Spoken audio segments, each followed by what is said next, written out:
Fred, Forbes Oui, nous apprend que des centaines de millions d'iPhones doivent redémarrer maintenant. Et est-ce que vous êtes affecté? Et là, je vais parler d'un parallèle de problème. OK. iOS 26, il y a Oui, énormément de gens qui ne l'ont pas installé parce qu'ils n'aiment pas tant le côté glace, liquid glass d'Apple. Et là, je vous dis, tous ceux qui attendent encore parce que j'aime pas ce que j'ai vu, ils ont amélioré tout ça. Là. Vous pouvez presque désactiver l'effet liquid glass. Vous n'êtes pas obligé de le mettre complètement transparent. Vous avez la possibilité d'avoir un OS qui ne met pas en jeu tous les phénomènes bizarres qu'il y a eu au départ. On est rendu un peu plus loin dans l'iOS. Donc, il n'y a pas ça, mais il y a un paquet de gens qui sont encore à 18 et qui ne sont pas à 18.6.73, là, je ne me rappelle pas exactement, mais ouais. soit que vous devez être à 26, soit à la dernière 18, et on vous recommande fortement de redémarrer votre cellulaire. Et là, je vous explique, puis ça, ce que je l'ai dit 2-3 fois, là, vous devez redémarrer votre cellulaire de manière hebdomadaire, au moins une fois par semaine, parce qu'il existe des systèmes, des rootkits ou des webkits qui s'installent. Ils ne sont pas persistants au redémarrage, donc ils vont infecter la racine de votre appareil. Ils sont capables de prendre le contrôle de votre appareil, de lire vos contacts, d'intercepter vos SMS, ces choses-là. Mais dès qu'on redémarre, le malware qui est installé ou la chose qui vient copier vos choses est plus capable d'accéder à votre route et se retrouve désactivé.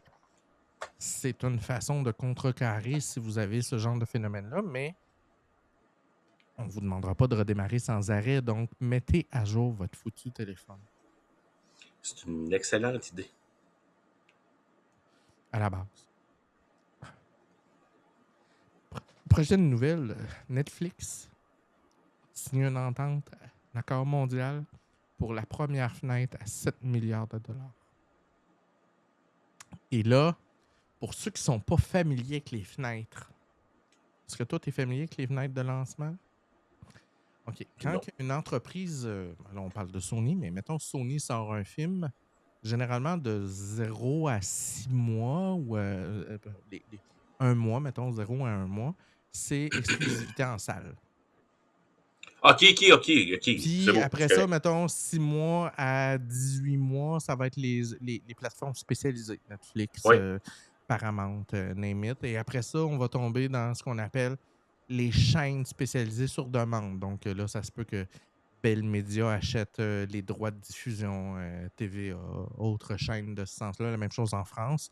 Puis en dernier, ça peut être 2 ans après, on va se retrouver dans la dernière fenêtre de diffusion qui est généralement la télévision généraliste. Et là, les fenêtres vont différer en fonction du catalogue, là, en fonction du est-ce que c'est un gros buster, est-ce que c'est un petit film, ces choses-là. exact.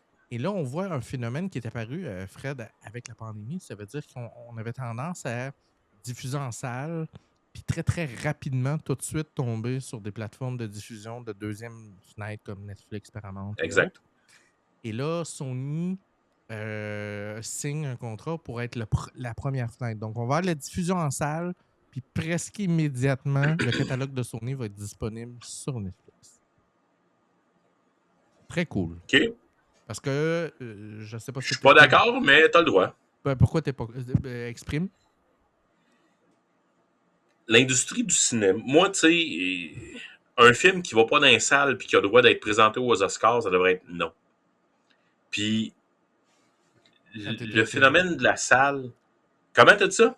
tu fais partie de la gang que, ouais, je comprends pas que Netflix se retrouve aux Oscars et autre chose. Ah, pour moi, c'est une aberration. Parce que tu ne peux pas être un succès commercial si tu marches par abonnement. Faut que tu fasses un choix. Puis le choix de la salle, il est important pour moi. Puis tu sais, il y a toute une industrie qui vient avec ça. Il y a des artisans, il y a des entreprises, il y a tout ça. Pour moi, Netflix, euh, Ouais, mais ils sont c'est mourants, ça. les cinémas, Fred. Ben, ils sont mourants. Tu veux-tu les tuer? T'es en une méchante Oui, bonne non, méthode, te non, c'est dirais. clair, mais les habitudes de visionnement ont changé tranquillement. Tu sais, je veux dire, les cinémas survivent sur les vapeurs de gaz, là, souvent. Là.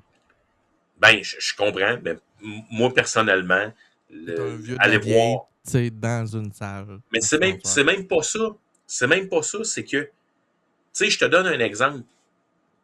Il y a certains films qui sont sortis en 2025 où les producteurs ont expliqué que si vous voulez l'écouter chez vous, désactivez le mode cinéma maison, tous les effets que votre TV va mettre. Ben, Parce que sinon, Netflix vous a ne fait ça vivrez avec pas ce qu'on voulait faire. la dernière série de Netflix, Stranger Ben, Things. c'est ça. Les créateurs ont dit désactiver toutes les automatisations de votre téléviseur parce que sinon vous n'aurez pas les scènes telles qu'on les a tournées. Ben, c'est ça. Puis ça, pour moi, le cinéma permet ça. Le cinéma est une expérience. Puis tu sais, oui, on a des cinémas maison, oui, on a des écrans de 100 pouces si on veut, mais quand tu es assis dans le milieu de la salle, puis que ton banc shake parce que le T-Rex arrive, ou que c'est ça. Il y a Tu quelque viens de chose, là. donner le. Moi, j'étais pas dans ta gang, là, sans te surprendre. Et tu viens de plaider le meilleur argument drop de mic que j'ai entendu depuis longtemps. J'avais pas cette vision-là, mais c'est vrai que le côté calibration, c'est-à-dire toutes les salles ont un écran de tant de pieds par tant de pieds, avec une noirceur établie, un système True Surround Sound, tu sais, fait que le gars qui a créé le film s'attend, le résultat qu'il a tourné, qu'il a pensé, l'effet, la vibration en salle, tout ça a été réfléchi pour être sur un gros écran. Puis, Mais vous pouvez le reproduire chez vous avec un écran de 85 pouces, oh, oui, tu peux avoir un système de son de la mort, puis avec tout votre ça, là. divan. Ouais, mais laisse-moi finir. Avec un divan qui va être à telle distance par rapport à la télé, avec le système de son, avec le sub. Mais c'est parce que juste pour calibrer votre système de son cinéma maison, qui va être idéalement un 7.1, c'est un appareil que vous allez brancher dans un ordinateur et dans votre cinéma maison, que vous allez positionner exactement là où le Vous êtes assis. calibrage de votre système de son se fait. Cet appareil-là coûte 1200 $ dans le bas de gamme qui fait la job. Et vous allez passer 1 heure à vous asseoir en avant de ce cossin-là et d'entendre des sons de tous les bords pour calibrer votre affaire. Il n'y a personne qui fait ça. Non, ce qui fait que. Moi, je le fais. Moi, je le fais, OK? Ouais, Je suis ouais, cinglé, j'ai mes cinglé. cossins, tout ça. C'est ça. Mais si vous voulez vivre l'expérience du producteur qui a écrit, qui a composé, qui a mis la musique et de tout ce qui vient avec, le cinéma, c'est ce que ça vous offre. Ouais. C'est ça. Je te le donne, Fred, ce point-là. J'ai pas le choix.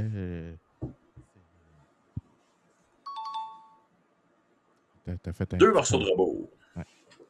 Prochaine nouvelle, c'est une super nouvelle. Adobe n'était pas installable sur Linux.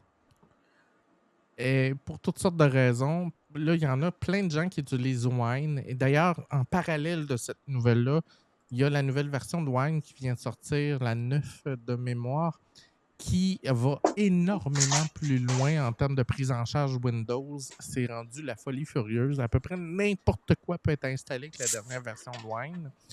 Mais là, Et là, c'est un dernier, un dev, un gars dans son garage, dans le sous-sol, qui a eu l'idée, Fred, de checker pourquoi ça ne marchait pas. Et il s'est rendu compte que l'installateur d'Adobe validait si la version de Windows était légale et installée au moment de l'installation. Et là, il s'est dit, ben écoute, je vais faire dire à Wine que c'est oui, que c'est la bonne version. Fait que lui, il s'est codé un petit bloc dans Wine qui est installé. Puis il dit, toi, ta job, ça va juste de répondre à l'installateur d'Adobe, puis oui, c'est un bon Windows qui est à jour, puis tout. Et écoute, Adobe, la version 2025, Master Class Edition, tous les systèmes au complet s'installent numéro 1, ça roule comme une tonne de briques direct en partant. Écoute, on n'est pas loin de mon rêve, là. Là, OK, je vais mettre un petit bémol, parce qu'il y a toujours des bémols. Il est certain que si vous avez une carte NVIDIA sous Linux, vous savez déjà que c'est plus compliqué qu'avec Windows. Vous avez bon, je ne vous ferai pas un petit dessin. La prise en charge se fait, mais c'est plus complexe. Et donc, tous les paramètres avancés dans Adobe, exemple Photoshop, là, la prise en charge 3D, Oui. ces choses-là, c'est After Effects, ces choses. Ça se peut que ça soit moins performant sur un système Linux ou que ça nécessite de mettre vos mains dans le cambouis pour aller jouer dans vos paramètres graphiques, de tester des pilotes OK. différents, ces choses-là.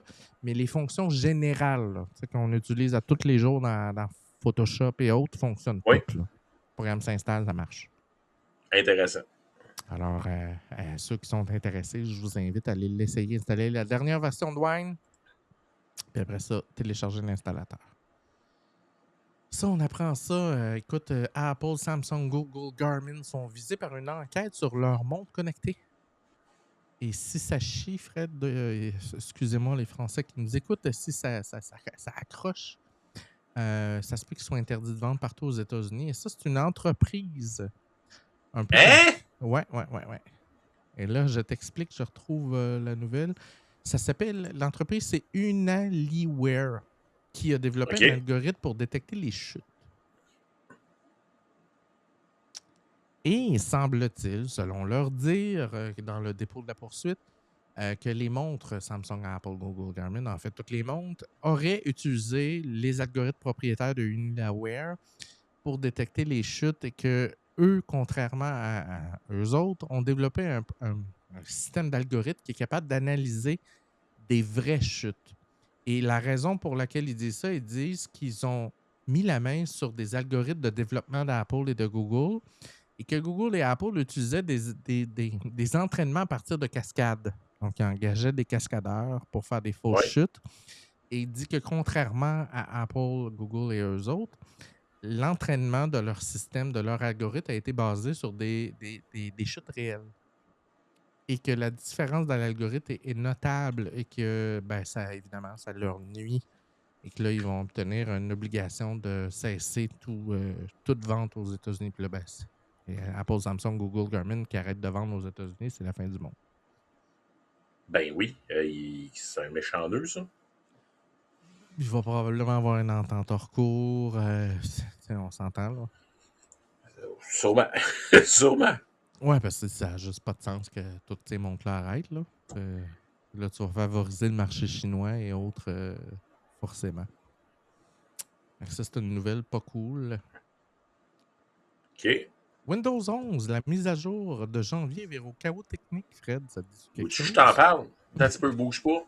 Ah, il est encore installé. Effectivement. Alors, si vous avez téléchargé, si jamais tu réussis à avoir ton ordinateur qui redémarre et que tu vois dans tes listes d'historique la KB50-7409, elle cause un paquet de problèmes et dans les problèmes qu'elle cause, l'ordinateur ne s'éteint plus.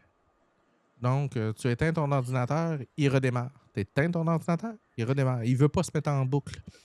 Incapacité OK. de prendre le contrôle à distance via le partage de bureau. Pratique. Pratique pour ceux qui gèrent à distance leur appareil. Windows a tenté de publier un paquet de rustines, de patchs, pour contrer la OK. problématique. Et les rustines ont entraîné un paquet d'autres problèmes, entre autres avec des pilotes graphiques NVIDIA. Donc, la question que je me pose, c'est est-ce que tu as eu la première version qui a été tentée d'être corrigée par la deuxième version, puis que toi, tu n'as pas vécu le premier problème, mais le deuxième par la patch? Ça se pourrait, hein? On va aller voir ça dans le courant de la soirée. Là. Fait que c'est les numériques qui nous apprennent ça. Allez faire le tour de vos patchs.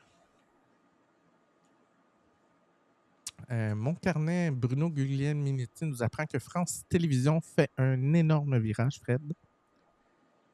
Ils s'en vont en mode streaming first à partir de maintenant. C'est-à-dire qu'ils vont se spécialiser pour les plateformes de type Amazon Prime, Netflix, YouTube, ces choses-là, puis qu'ils s'écartent du modèle traditionnel de la télévision. Donc, ils vont y aller par émission, par épisode. Tu sais, quand je te parlais que YouTube s'en allait tranquillement vers une nouvelle forme, là, tu as France Télévisions qui adopte cette méthodologie-là. Donc, on quitte l'univers de la câblo-distribution et on s'en va. Puis là, ils veulent présenter du contenu culturel, sportif, gratuit.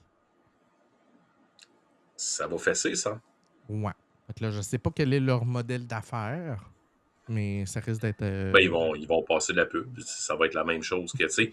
Puis l'avantage de YouTube, si tu mets la pub dessus de tes commanditaires directement, parce que tu peux diffuser de la tu peux publicité à choisir. l'intérieur de tes Exact. vidéos, ben c'est que si tu diffuses sans publicité YouTube, mais que tu as tes publicités à toi, ben C'est là, toi tu qui peux avances. contrôler réellement ton auditoire.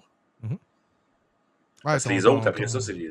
Ah oui, ouais, autrement, je ton trouve ça. CPM est différemment. C'est quand même une belle... Puis, tu sais, on n'a pas le choix, là. Je vous prédis, là, l'avenir, ça va être des multiplateformes qui vont s'acheter entre eux autres, qui vont faire des bouquets, puis Oui, on s'en va vers là, là. On n'a exact. pas le choix. Prochaine nouvelle, Fred, c'est Clubé qui nous apprend ça. Les Power Toys. Est-ce que tu sais c'est quoi, Fred? Pas du tout. OK, ben là, Fred, là, faut t'arrêter. Là, faut que tu m'écoutes. C'est super important. OK. Les Power Toys, c'est un projet qui est né, je pense, à Windows 7, peut-être XP. C'est des petits ajouts dans Windows qui étaient tweakés, fournis par Microsoft, mais qui n'étaient pas officiels. OK? Tu t'en vas, tu tapes PowerToy, tu vas tomber sur le site de Microsoft, tu as un installateur, puis là, il t'installe un package. Puis dans le package, OK. tu as exemple, Image Resizer. Fait que là, tu as un dossier avec 200 images, tu les sélectionnes toutes, tu dis mets-moi les en 800 par 600, tu pèses Enter, il les prend toutes, Fait tu que les mets en c'est. 800 par OK. 600. Fait que c'est ce qu'on a fait.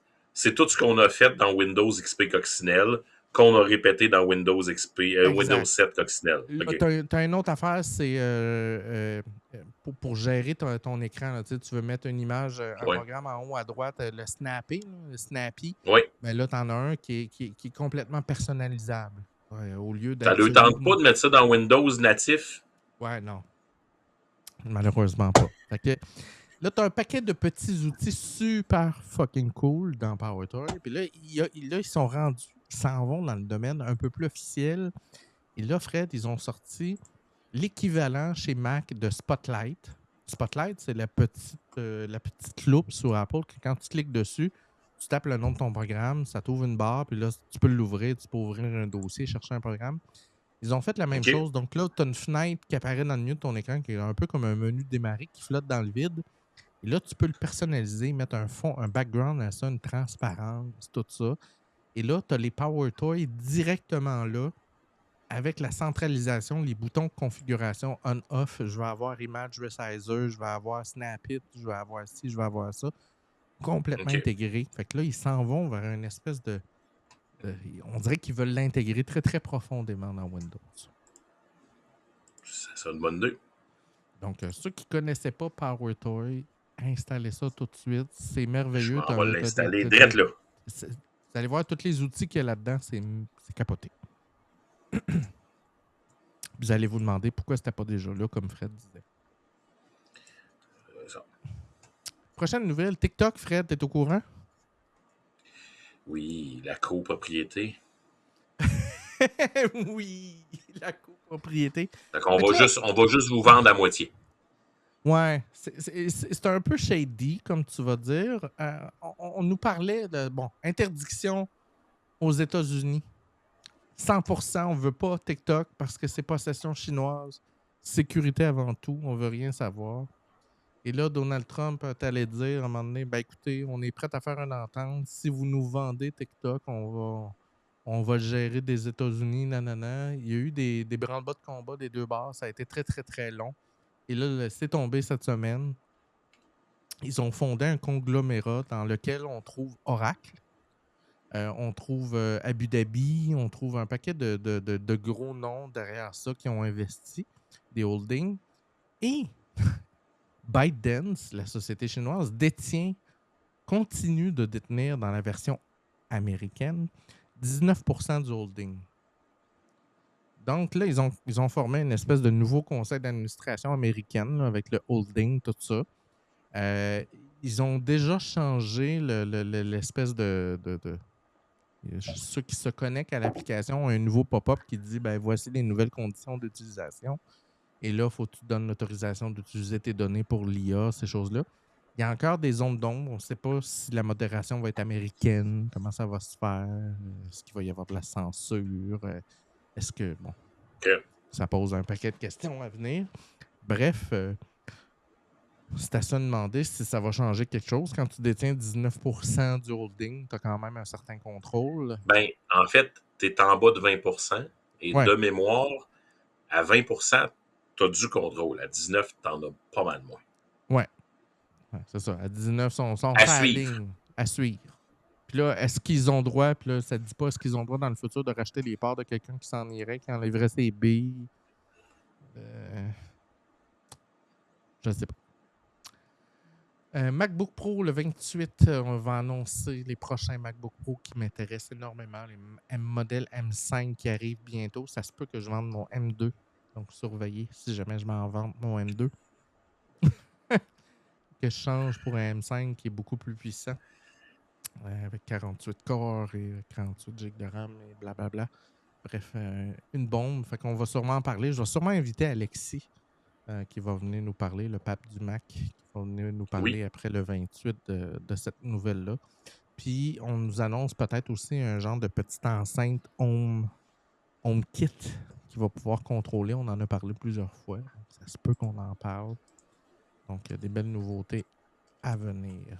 Tu vas faire un renouvellement d'hypothèque pour ça, Patricia? Je ne sais pas encore, mais ça me tente. Pas tant que ça. Écoute, mon M2 Danny, je l'ai payé, mettons 2000, là, 1987. Puis je pense qu'il vaut encore facilement 800-900 $. Donc, si j'achète un M5 qui va me coûter peut-être 2007, 2008, fait que mettons que j'enlève 900, il me revient à 2000. Je l'ai eu pendant 2 ans et demi, donc je réinvestis à peu près le même montant. Ça revient à peu près 2000 par 2, 3, 4 ans, 2 ans. Le Fred va dire, ouais, mais moi, je ne l'ai pas changé depuis 4 ans. OK, c'est correct. Ouais, c'est pas mal ça. Ouais. On passe à un autre appel. Bonne journée, là. C'est cher. Ouais. Mais ça fait tellement d'affaires dans ma vie.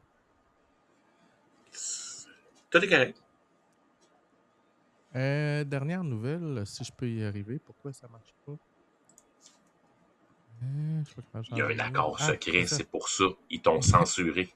Il existe un accord secret à 800 millions de dollars entre Epic et Google qui change la guerre des App Store. T'as-tu suivi un peu ça, Fred? Pas en tout. Bon, Fortnite, c'est ce qui a débuté ça. C'est pour ça que je ne l'ai pas suivi. Bon, Fortnite, bon, Epic étant en tabarnouche contre Google parce que Google prenait 30% des recettes des abonnements Fortnite parce que pour avoir le droit dans le Play Store, ben, Oui. tu signes une entente puis tu te rends pas, un peu comme Apple fait. Et Epic trouvait que ça n'avait pas d'allure. Fait qu'ils ont décidé de se partir un système de paiement hors Play Store pour payer ton abonnement, payer ces choses-là. Et là, Google les a bannis du Play Store en disant ben, vous contrevenez à nos règles, vous ne pouvez pas utiliser une façon de payer en dehors de notre magasin, nanana, nanana. Il y a un juge qui a tranché, un antitrust, blablabla. Il a dit ben, Google, vous devez vous entendre avec Epic, puis vous avez le droit, ils ont le droit d'avoir le système de paiement à l'externe, facilité pour tous les développeurs du monde la capacité à pouvoir ne pas passer par votre. Parce que c'est presque du Shylock, votre affaire. Vous leur Oui. demandez des. Là, vous allez ouvrir votre magasin, vous allez accepter des magasins tierces à l'intérieur de votre Android, ces choses-là. OK. Puis là, ben, Google se retenait depuis quelque temps, ça traînait. Ils ont réintégré Epic dans le Play Store. Et là, on apprenait, le juge, 1 an ou 2 après le jugement, rappelle les 2 protagonistes pour évaluer si la mesure qui a été imposée aux 2 faisait le travail. Puis là, le juge apprend qu'il y a une entente dans le lot, en creusant son dossier, que personne n'a parlé, de 800 millions dans lequel Epic s'engage à parler à quel point Android est merveilleux, super beau, ces choses-là. Et Epic va utiliser les Google Cloud de Google, les serveurs de Ah, Google, ouais. va acheter des services de gestion de serveurs, de tout ça. Puis ben, Google va aider Epic dans sa gestion de serveurs, tout ça. Fait que là, les deux sont communément en entente en arrière. Donc, l'amour est revenu entre Epic et Android Google. C'est très, très, très, très bien, ça. Le juge est un peu moins content parce qu'il fait OK, mais c'est parce que vous auriez pu me le dire.